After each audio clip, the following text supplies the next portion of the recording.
Nau mai, hara mai ki tēnei rōpū, reo atu, reo mai, ko education te toi tupu. Kei konei te hononga ki ngā Kōwae Ako, whakapā atu ki tēnei. Tai koe ki tēnei whārangi. This is the main contents page for all of the Kōwae Ako.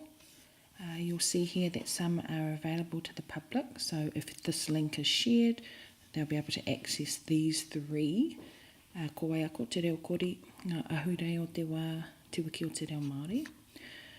The rest of these Kōwae Ako are for group members only.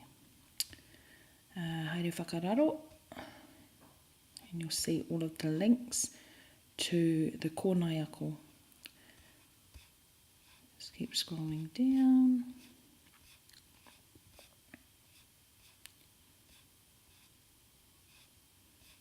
Okay, and so these are the links to the Kōnae Ako within each Kōwae Ako.